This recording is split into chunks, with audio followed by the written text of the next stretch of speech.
guys, I'm back and today I'm going to be doing the third update to my Pan Those Eyeshadows series. I have been doing this project since the beginning of the year, but I do have a Pan Those Eyeshadows project from 2023 if you want to check that out.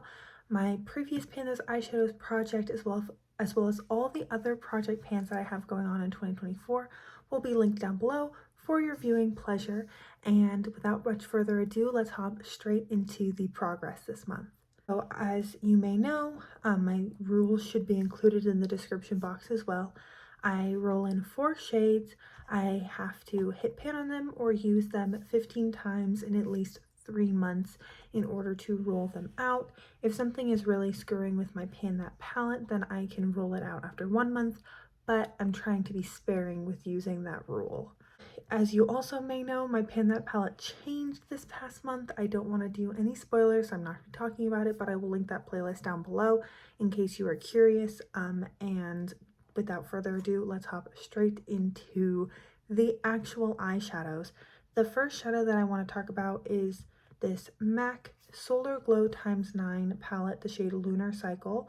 I had used this 10 times as of my last update, and here it was what it was looking like then.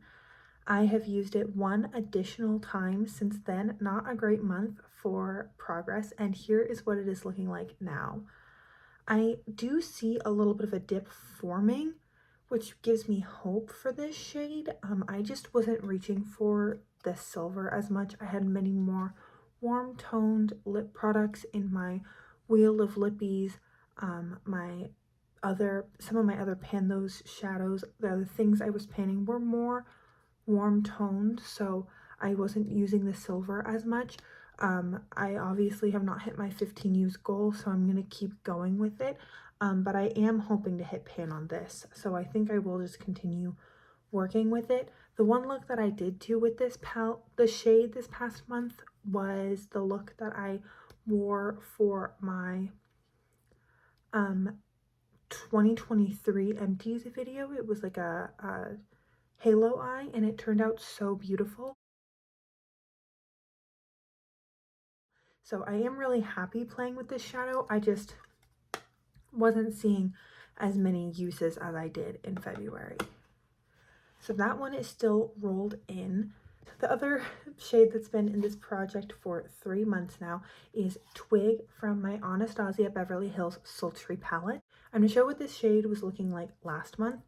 I had used it 23 times last month, or as of the last update, and I've used it 3 additional times since then, and here is what it is looking like this month. I have hit pan, so that is really satisfying.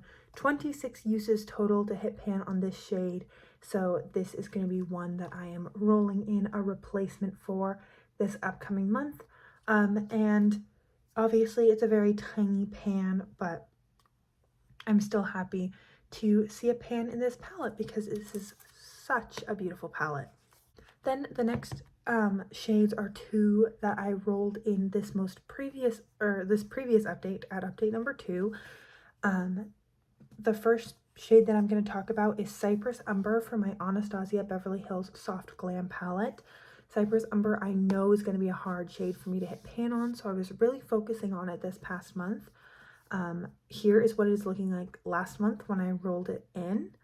I used it 7 times since the last update, and here is what it is looking like now. There is like maybe a teeny tiny dip, but there is nothing crazy going on in this palette. So I think it will take at least 30 times or 30 uses to get a dip.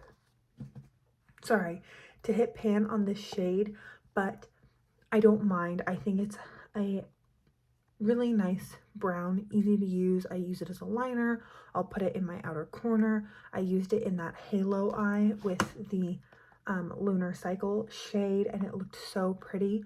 When I'm wanting to vamp and smoke things up, this is what I've been reaching for, or when I want a really subtle liner. So I'm happy to keep working on it. I don't know if I'm gonna wait until I hit pan for this shade, but it is what it is. I'm just gonna keep focusing on what's ahead. Oh, and the last shade is from my very well loved in this project, Laura Mercier Eye Art Artists palette. The name is so clunky and I say it so many times because of this project. As you may know, I rolled in the shade Plum Smoke last month, which I will show what it is looking like then. I used this shade 2 times since my last update, and here is what it is looking like now. I hit pan! Obviously, the shade was very well used before I rolled it in, or else I would not have hit pan on it in 2 uses.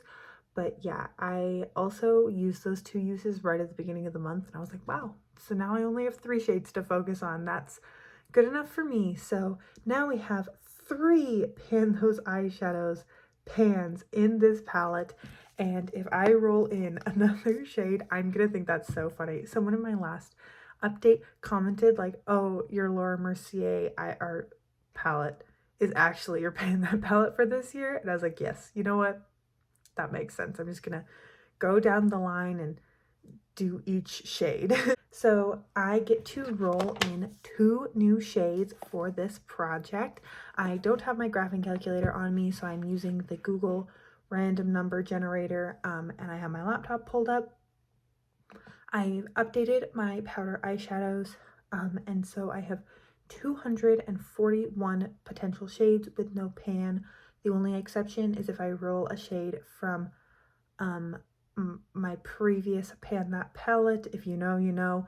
I will skip it just because I'm still not sure about that palette. And so I'm gonna roll 2 shades between 1 and 241. So we got 67 and 187. Okay, 67 is the shade Lavish from my Tarte 2017 holiday palette, and 187 is the shade Rose Quartz from my Anastasia Beverly Hills Sultry palette. So I'm gonna go get that Tarte palette and I will be right back. So I have pulled my Tarte palette. The shade Lavish is down here. It's a dark gray. I'm not sure how this will work with the other shades that I have been panning, or that I have in my project. So we'll see how this goes. These shades don't tend to be too pigmented, but they're also not very powdery. So I have not hit pan on any shades in this palette. So I'm not sure how long it will take me. I would definitely say that the holiday palettes are a little bit of a different formula than the standard Tarte palettes that you can buy year round. So that's Lavish. Why do I have old swatches on my hands?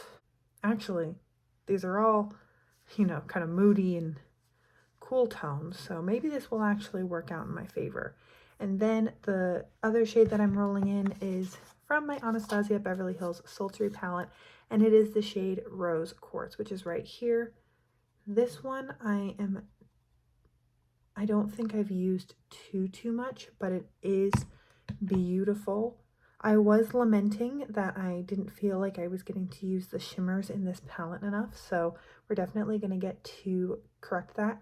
This is almost reminiscent of the shade from my Buxom Dolly's Wild Side palette that I panned last year in this project, so I don't think it'll be hard to use. It's just, obviously these shades aren't necessarily all going to be used in one look. This specific shade maybe I've used like once or twice, so definitely will need to dedicate some time to hitting pan on that. So that is everything for today's video. I'm a little nervous. I don't know where I'm gonna be in a month from now. Hopefully we'll have a pan, or we'll have something to roll out, but I'm really happy with this color story. I think all 4 of these shades are beautiful, and I think I can make this work for the upcoming month. So that is everything. I hope you're having an incredible, awesome day wherever you are, and that I get to see you in a future video. Thanks, guys.